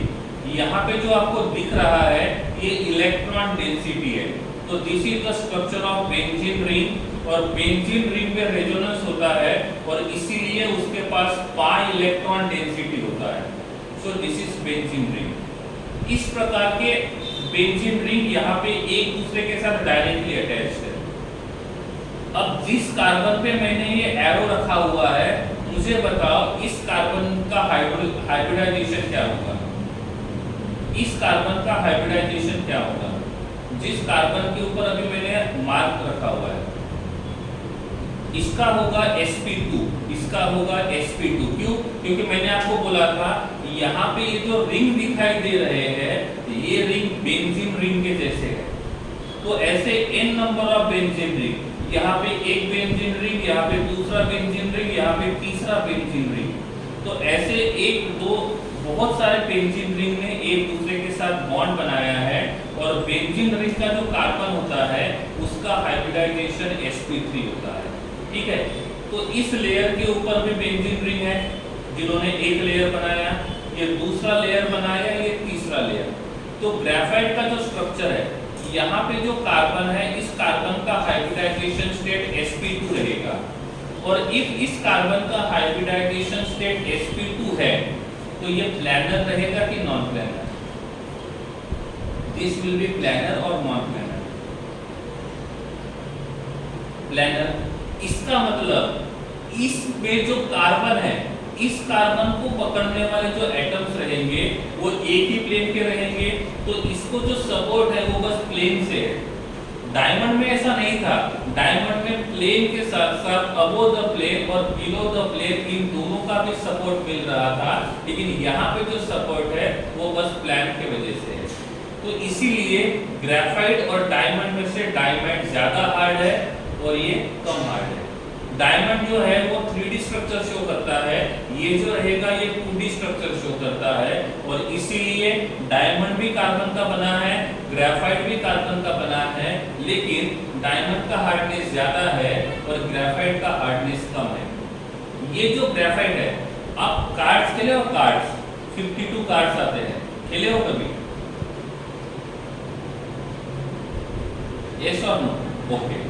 अब हम उस किसी भी एक कार्ड को उठाते हैं और उसको फाड़ने की कोशिश करते हैं, तो वो कार्ड जो है वो थोड़ा सा हार्ड होता है और हार्ड होने की वजह से उसको कट करना डिफिकल्ट होता है। लेकिन हमने सभी कार्ड्स को एक दूसरे के ऊपर रखा, तो ये कार्ड्स एक दूसरे के ऊपर से स्लिप हो सकते हैं। ये जो कार्ड्स रहेंगे वो एक दूसरे के सरफेस के ऊपर से स्लिप हो सकते हैं। अरे हम हल्का सा प्रेशर अप्लाई करेंगे, देखो सपोज इधर देखो, बोर्ड की तरफ ध्यान दो, बोर्ड की तरफ ध्यान। मैंने बोला ये मेरे पास एक कार्ड है, ये मेरे पास दूसरा कार्ड है, और जब दोनों कार्ड को मैं ऐसे ऐसे शेक करूंगा तो ये स्लिप होगा कि नहीं होगा? ये स्लिप होगा ना। इसका मतलब ये स्लिपरी नेचर शो करता है। क्यों? क्योंकि एक कार्ड और दूसरे कार्ड के बीच में केमिकल बॉन्ड नहीं है, इनके बीच में फिजिकल बॉन्ड है। तो ये एक कार्ड, ये दूसरा कार्ड, दोनों के बीच में फिजिकल बॉन्ड है, और फिजिकल बॉन्ड होने की वजह से ये स्लिप हो सकते हैं। ये कैसा हो सकता है? स्लिप हो सकता है। आप यहाँ पे देखोगे तो ये नीचे वाला जो स्ट्रक्चर है, आप देखो ये इसका वन लेयर है, ये इसका सेकंड लेयर है, और ये इसका थर्ड लेयर है। तो इस वन लेयर और सेकंड लेयर के बीच में केमिकल बॉन्ड नहीं है, फिजिकल बॉन्ड है। तो वो इस प्रकार के लेयर बनाएगा। आप यहाँ पे लेयर्स को देख सकते हो, देखो 4 लेयर है। इसमें कितने लेयर दिखाई दे रहे हैं आपको? इस स्ट्रक्चर में आपको कितने लेयर्स दिखाई दे रहे हैं? इस स्ट्रक्चर में 4। तो ये लेयर के फॉर्म में होता है, और जब हम एक लेयर के ऊपर थोड़ा सा फोर्स अप्लाई करते हैं तो ये लेयर जो है वो दूसरे लेयर से स्लिप हो जाता है। इसका मतलब ग्रेफाइट जो रहेगा वो स्लिपरी नेचर शो करेगा। ग्रेफाइट स्लिपरी नेचर क्यों शो करेगा? ये जिनको समझा है वो हैंड रेज करेंगे। स्लिपरी नेचर क्यों शो करेगा? क्योंकि दो लेयर के बीच में केमिकल बॉन्ड नहीं है, उनके बीच में फिजिकल बॉन्ड है, और इसीलिए वो इजीली एक दूसरे के सरफेस के ऊपर से स्लिप होगा।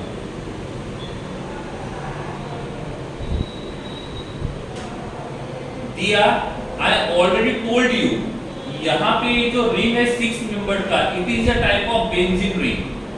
It is a type of benzene ring. और जो भी बेंजीन रिंग होता है उसमें एक पाई बॉन्ड होता है हर कार्बन के पास। तो जब हर कार्बन के पास एक एक पाई बॉन्ड होगा तो उसका हाइब्रिडाइजेशन क्या होगा? sp3 होगा या sp2 होगा? दिया,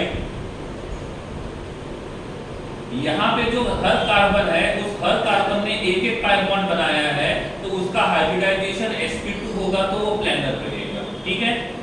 डायमंड ग्रेफाइट सॉलिड स्टेट में नहीं पढ़ा होगा, इसी चैप्टर में पढ़ा रहा हूं। ओके, ग्रेफाइट में हाइब्रिडाइजेशन क्या होगा वो दिया हुआ है। ठीक है। दिया, फिजिकल बॉन्ड एक या दो नहीं होते, फिजिकल बॉन्ड n नंबर हो सकते हैं। फिजिकल बॉन्ड की कोई लिमिट नहीं है, केमिकल बॉन्ड की लिमिट है। तो एक लेयर और दूसरे लेयर के बीच में फिजिकल बॉन्ड है, इंड्यूस्ड डाइपोल दिया। ठीक है। कार्बन के पास 4 वैलेंस इलेक्ट्रॉन है, 4 में से 3 जो है उन्होंने बॉन्ड बनाया है, और एक जो रहेगा वो डीलोकलाइज रहेगा। प्रेजेंस ऑफ पाई इलेक्ट्रॉन्स होने की वजह से यहाँ पे डीलोकलाइजेशन ऑफ इलेक्ट्रॉन होगा।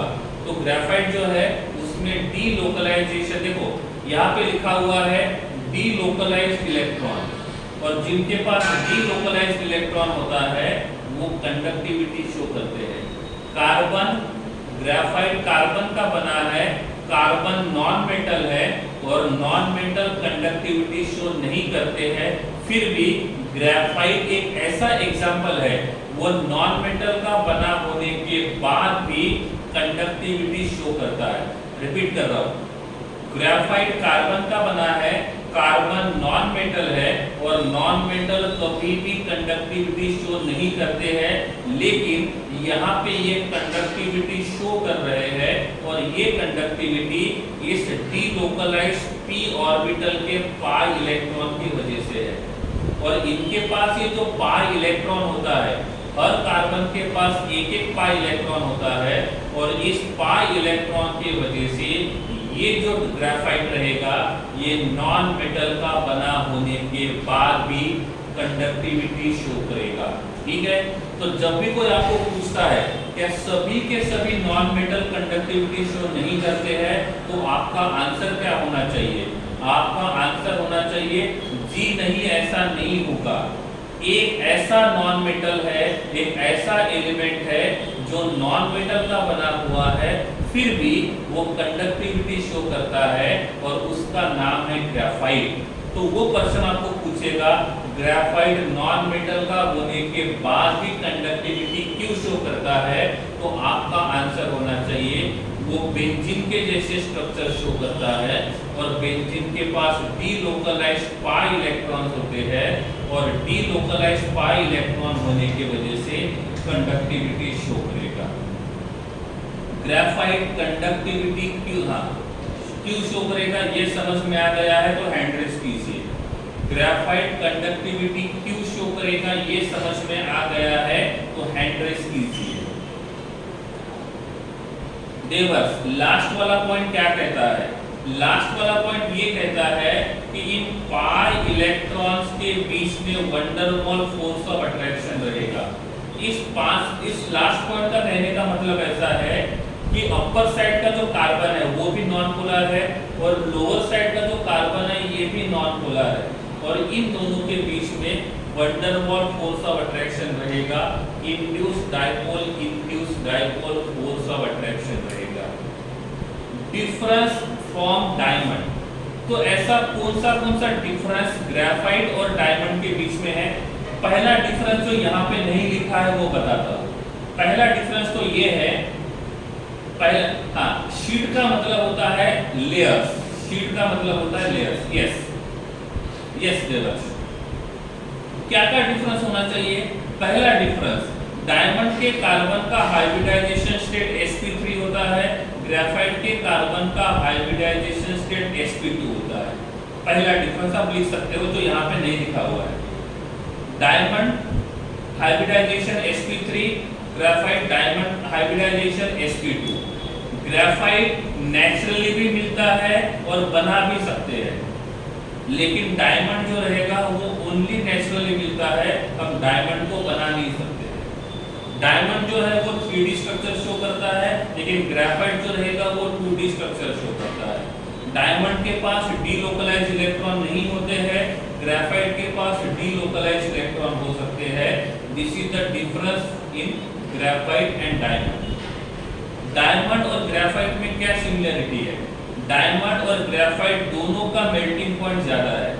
डायमंड और ग्रेफाइट दोनों का मेल्टिंग पॉइंट ज्यादा है और डायमंड और ग्रेफाइट दोनों के दोनों नॉन पोलर है और दोनों के दोनों नॉन पोलर है। ये पोलर और नॉन पोलर दोनों में इनसोल्यूबल है। सो दिस इज अबाउट ग्रेफाइट।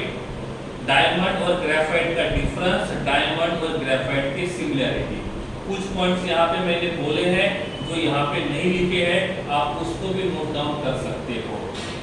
ये स्क्रीन है, इसमें से कुछ नहीं समझा है तो पूछ सकते हो। समझा है तो हैंड रेज करना है, सब कुछ स्क्रीनशॉट निकाल लेना है। नहीं समझा है तो चैट बॉक्स में लिख सकते हो।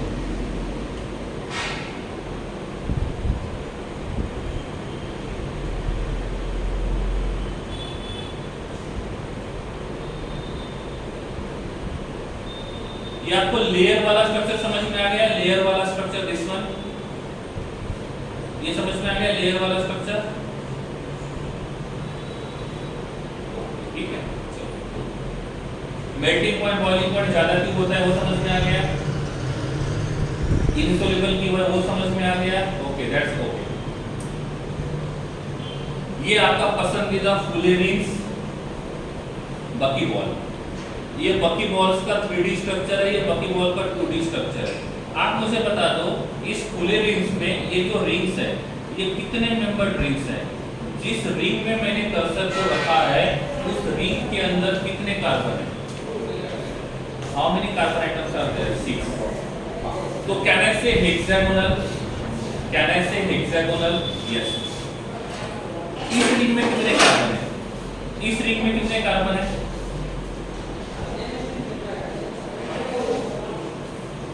6। इस रिंग में कितने कार्बन है? इस रिंग में कितने कार्बन है?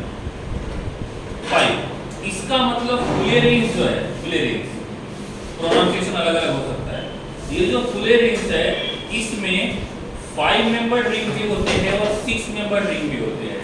इसमें हेक्सागोनल रिंग भी है और पेंटागोनल रिंग भी है। तो यहाँ पे हेक्सागोनल और पेंटागोनल दोनों रिंग्स आते हैं, तो इसमें दोनों पॉसिबिलिटी है। ठीक है, कार्बन देखो फुले रिंग्स का जो नाम आता है वो आता है C60, C70, C80 ऐसे। तो जैसे यहाँ पे लिखा हुआ है C60, लिखा हुआ है C60, तो जरूरी नहीं है कि हमेशा C60 ही होगा। कभी कभी C60 भी हो सकता है, C50 भी हो सकता है, C70 भी हो सकता है। अब आप बोलोगे C का मतलब तो कार्बन है, 60 का मतलब क्या है? 60 का मतलब होता है टोटल कार्बन 60 रहेंगे। 60 का मतलब होता है टोटल कार्बन 60 रहेंगे। तो इस 3D स्ट्रक्चर में टोटल कार्बन 60 है तो C60, टोटल कार्बन 70 रहेंगे तो C70 और टोटल कार्बन 50 रहेंगे तो उसको बोलेंगे C50। समझ में आ रहा है? C60 का मतलब समझ में आ गया, total number of carbon atoms are 60 and that's why हम इनको बोलेंगे C60। ये समझ में आ गया है तो हैंड रेस कीजिए, नहीं समझा है तो डाउट पूछिए। C60 वाला समझ में आ गया है तो हैंड रेस कीजिए, नहीं समझा है तो चैट बॉक्स में लिख दीजिए।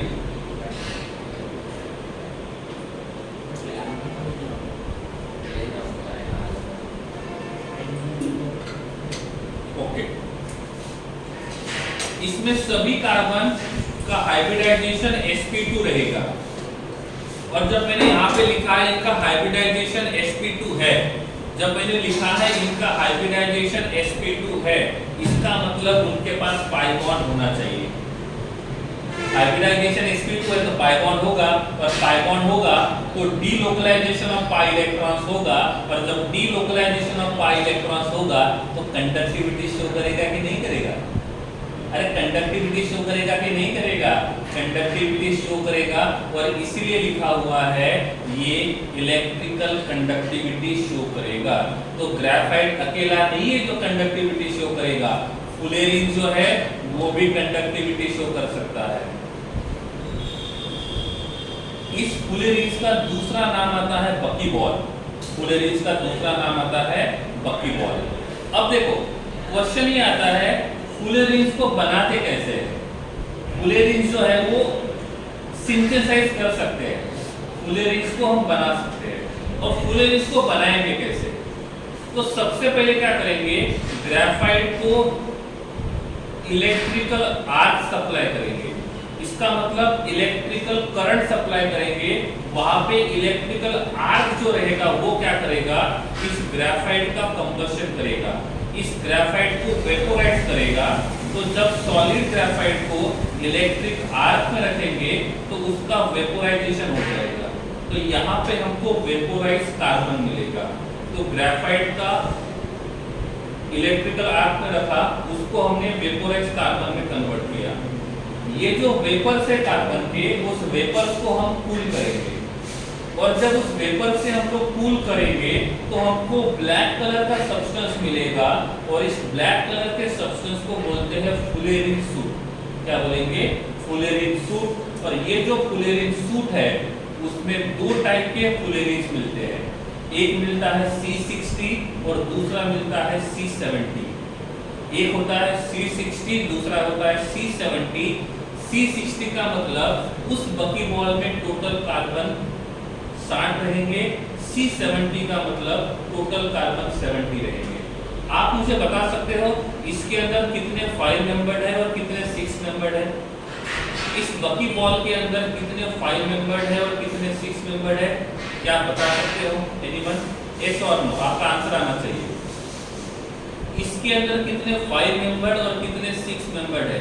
आप बता सकते हो या नहीं? यस और नो?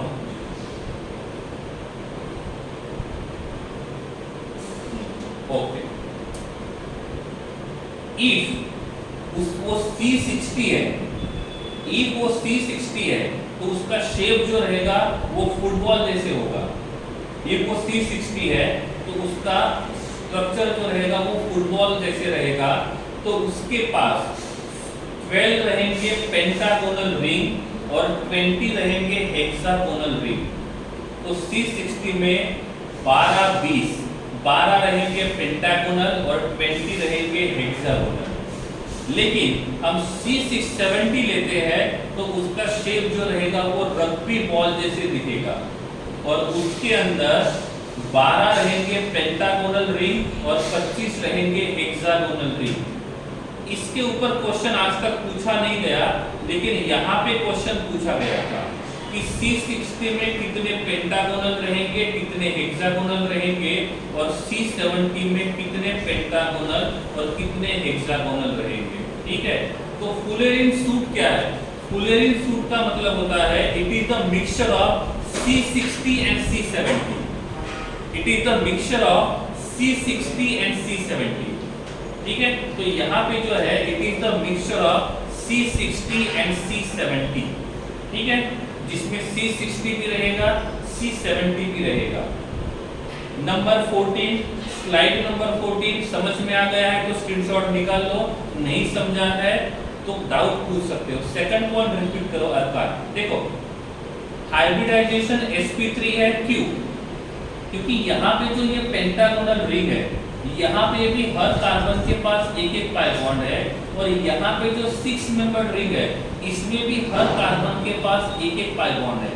और जब उनके पास एक एक पाई बॉन्ड रहेगा तो वो पाई बॉन्ड बनाएंगे और उस पाई बॉन्ड में जो पाई इलेक्ट्रॉन्स है वो रेजोनेंस शो करेंगे, जैसे बेंजीन में होता है। और इस रिंग में जब वो रेजोनेंस शो करेंगे तो ये कंडक्टिविटी शो करेंगे। ठीक है अर्थात, और इसलिए यहाँ पे सेकंड पॉइंट में लिखा हुआ है कि इनके पास जो पाई बॉन्ड है उनके वजह से वो कंडक्टिविटी शो करेगा। Slide number 14 clear? स्क्रीनशॉट निकाल सकते हो।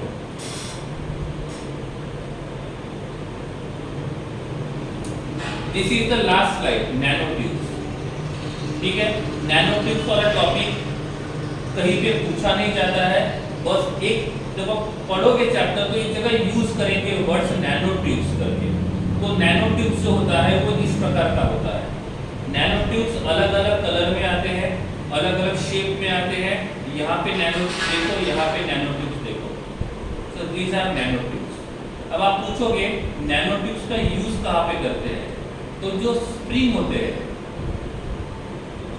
फुलेरिन्स और ग्रेफाइट दोनों के दोनों कंडक्टिविटी शो करेंगे। यस, दोनों कंडक्टिविटी शो करेंगे, बोथ आर कंडक्टिव। ठीक है, ओके। नैनो ट्यूब्स का यूज करते हैं स्प्रिंग बनाने के लिए, क्योंकि इनको तो यहाँ पे ये स्प्रिंग बना हुआ है और ये वाला जो स्प्रिंग है ये बहुत ज़्यादा फ्लेक्सिबल होता है। और जब ये बहुत ज़्यादा फ्लेक्सिबल रहेगा तो बहुत सारे इंडस्ट्रीज में इसको एच स्प्रिंग करके यूज करते हैं। तो नॉर्मल मेटल के स्प्रिंग के जगह ये कार्बन के नैनो ट्यूब से जो स्प्रिंग बनता है इसको आजकल यूज किया जाता है। नैनो ट्यूब्स में कोई काम नहीं आएगा, इसमें भी ये भी कंडक्टिविटी शो करता है। इस नैनो ट्यूब में भी जो कार्बन है उस कार्बन का हाइब्रिडाइजेशन स्टेट sp2 है। ठीक है, इसमें इन कार्बन का भी हाइब्रिडाइजेशन स्टेट sp2 है, तो ये भी कंडक्टिविटी शो करेंगे। तो नैनो ट्यूब्स की कंडक्टिविटी शो करेंगे। That's it. Slide number 15 screenshot निकाल सकते हो। आज के लिए इतना ही, कुछ डाउट्स है तो पूछो, अदरवाइज आज का सेशन यहीं पे खत्म करते हैं। ग्रेफाइट का ज्यादा होता है क्योंकि ग्रेफाइट में नंबर ऑफ मॉलिक्यूल्स ज्यादा होते हैं, इसलिए Devarsh. Mahavir, difference in diamond and graphite को रिपीट करो। पहला डिफरेंस क्या रहेगा? Hybridisation state. महावीर, एक में sp3 आता है, दूसरे में sp2 आता है। दूसरा जो रहेगा वो क्या रहेगा? वो 3D होता है, ये 2D होता है। एक प्लैनर होता है, दूसरा नॉन प्लैनर होता है। एक में पाई बॉन्ड्स होते हैं, दूसरे में पाई बॉन्ड नहीं होते हैं। तो ऐसे आप बहुत सारे डिफरेंस लिख सकते हो। तो जितना हमने पढ़ा है उसके हिसाब से आप यहाँ पे डिफरेंस लिख सकते हो।